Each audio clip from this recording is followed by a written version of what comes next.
Selamat datang di channel Belajar dari Desa. Pada kesempatan kali ini saya akan menampilkan cara mencangkul atau membuat bedengan bagi pemula. Mencangkul itu ada caranya atau tekniknya teman-teman. Tidak boleh sembarangan.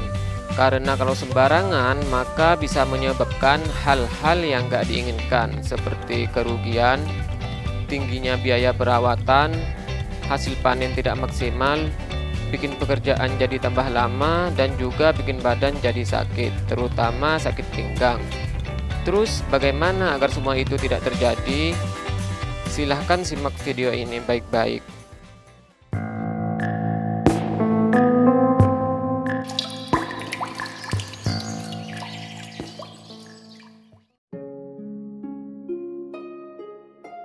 Teman-teman, ini adalah lahan yang akan saya cangkul. Namun sebelum saya mulai mencangkul, saya akan menjelaskannya terlebih dahulu biar teman-teman semua paham, terutama bagi pemula atau yang baru mulai mencoba belajar di bidang pertanian.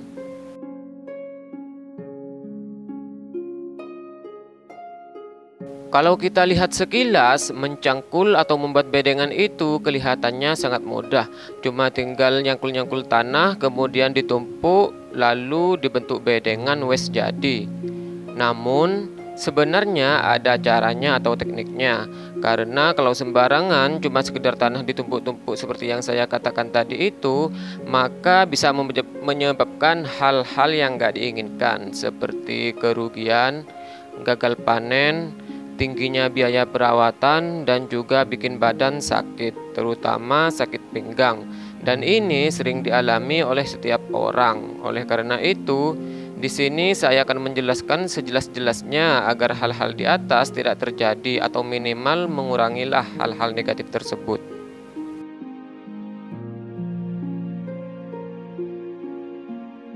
Langsung saja saya praktekkan ya. Seperti yang kita lihat, lahan ini banyak rumputnya ya. Ini bisa disemprot dulu dengan obat herbisida agar rumputnya mati. Namun di sini saya langsung mencangkulnya saja, karena kalau masih disemprot dulu dengan obat herbisida, maka butuh waktu setidaknya 2 minggu lebih agar rumput ini bisa mati. Dan itu waktu yang tidak singkat, apalagi sekarang sudah mau masuk bulan Ramadan, jadi harus lebih cepat. Karena ini tidak disemprot dengan obat herbisida, maka untuk mempermudah saat mencangkul, perlu dipotong dulu rumput-rumput yang agak besar dan panjang atau tanaman pengganggu lainnya agar lebih memudahkan. Mencangkul ini bisa dimulai dari pinggir dulu. Tanah dicangkul atau diambil dari bagian kanan dan kiri. Bisa dari kanan dulu ataupun dari kiri dulu, terserah teman-teman. Kalau di sini dimulai dari bagian kanan dulu. Jadi ini diselesaikan sampai batas sana. Kemudian setelah itu pindah ke bagian yang kiri, selesaikan juga sampai batas sana. Kalau ada temennya lebih enak lagi teman-teman. Karena bagian kanan dan kiri ini bisa dikerjakan secara bersamaan oleh 2 orang pekerja yang berbeda. Satunya yang kanan, satunya lagi yang kiri. Jadi bisa cepat selesai. Pencangkulan tanah ini lebih dalam, lebih bagus teman-teman, agar tanahnya atau bedengannya ini nanti bisa gembur sampai ke dalam. Dalam pencangkulan ini meletakkan tanahnya harus dibalik ya teman-teman. Caranya gampang, tinggal naikkan atau tinggikan sedikit bagian cangkulnya yang tajam ini. Kemudian pegangan kayu yang ada di ujung tangan ini sedikit diturunin sambil ditarik cepat, maka tanah akan jatuh ke bawah secara terbalik seperti yang kita lihat ini. Jadi tanah yang awalnya berada di bagian atas yang banyak rumputnya ini harus diletakkan secara terbalik, jadi di bawah ya. Kenapa kok begitu? Karena kalau tidak dibalik, rumputnya tetap berada di atas, maka rumput ini akan terus tumbuh hidup, tidak mati. Sementara kalau dibalik, maka rumput ini akan mati membusuk.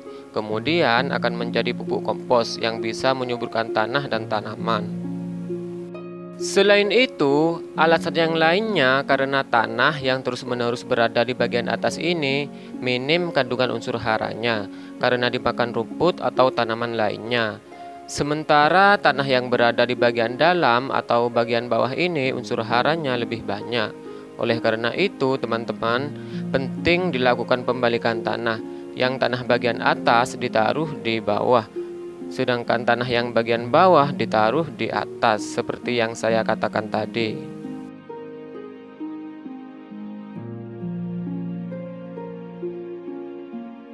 Sebagai petani, menguasai teknik mencangkul dan juga bisa mencangkul ini penting bagi kita, teman-teman. Kita tidak boleh tergantung dan mengandalkan pekerja atau kulit tani terus-menerus, baik itu saat pencangkulan atau pengolahan lahan, perawatan, dan juga panen. Kita harus bisa juga mengerjakan sendiri itu semua.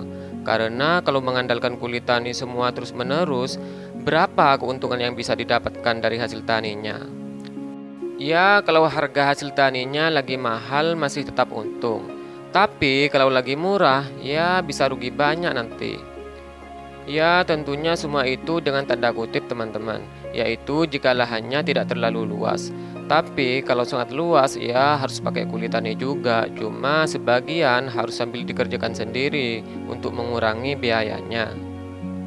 Ya, anggap saja kita bertani mengerjakan sendiri ini sebagai gantinya olahraga, teman-teman. Kalau orang kota agar dapat keringat, mereka harus lari-lari tanpa tujuan dan kadang harus bayar. Kalau kita kerja di lahan ini, selain dapat keringat juga masih dapat harapan ke depannya, yaitu hasil panen nantinya. Jadi itulah kelebihan kita.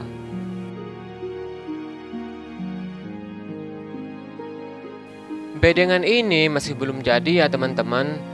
Nanti ini masih ada proses selanjutnya, yaitu finishing, sehingga nanti hasilnya bagus dan rapi. Untuk ukuran bedengan ini bebas ya, teman-teman, tapi yang umum digunakan adalah ukuran 80-100 cm. Sementara untuk tingginya bedengan ini tergantung dari kondisi tanah ya, teman-teman. Kalau kondisi tanahnya becek, berlumpur, dan banyak tergenang air, maka bedengannya harus dibuat lebih tinggi. Sementara kalau kondisi tanahnya seperti ini, tidak becek dan tidak tergenang air, maka dibuat pendek pun tidak masalah. Bagi sebagian orang, mencangkul atau membuat bedengan itu perlu menggunakan tali sebagai pembatas ukuran agar hasilnya rapi dan lurus. Namun di sini saya tidak menggunakan tali itu karena menurut saya malah mempersulit saat mencangkul. Kadang tersangkut ke tali dan kalau tidak hati-hati itu bisa berisiko kecelakaan kerja. Kalau ingin lurus hasilnya, saya di sini cuma tinggal melihat ke samping kanan atau kiri, dikira-kira dan diukur sendiri gitulah. Jadi hasilnya bisa lurus.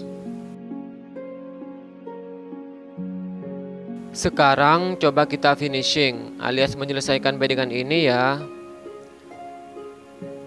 Finishing ini sebenarnya cuma merapikan saja. Sisa-sisa tanah ini dicangkul lalu diletakkan atau ditimbun di atas bedengan. Jika ada yang lembah atau dalam ditutup dengan tanah ini supaya datar dan rapi. Begitupun kalau masih kelihatan ada rumputan, maka perlu ditutup juga agar rumput itu mati. Saat mencangkul ini, teman-teman boleh meletakkan kaki sedikit di atas bedengan atau menginjak bedengan.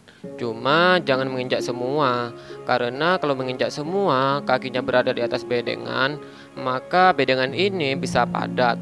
Percuma dong dicangkul kalau masih padat, tidak baik bagi tanaman.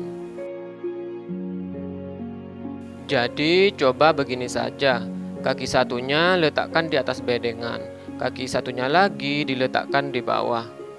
Kalau kakinya berada di bawah semua, maka akan kesulitan saat mencangkul dan bisa-bisa menyebabkan sakit di badannya, terutama di pinggang dan lengannya. Ketika ada jejak kaki di atas bedengan karena adanya injakan itu, maka ditutup dengan tanah seperti ini. Jadi hasilnya akan tetap rapi. Selesaikan ini semua sampai sisa-sisa tanah ini habis nggak ada lagi. Kalau saya di sini masih disisakan tanahnya sedikit untuk pembumbunan nanti.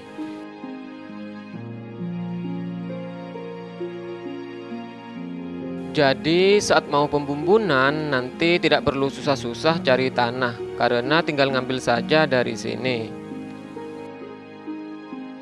Bagi teman-teman yang belum tahu pembumbunan itu apa, pembumbunan itu adalah perlakuan penambahan tanah atau penimbunan tanah di sekitar tanaman.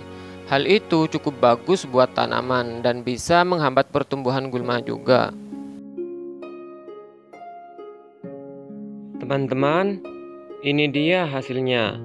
Sudah selesai semua ya.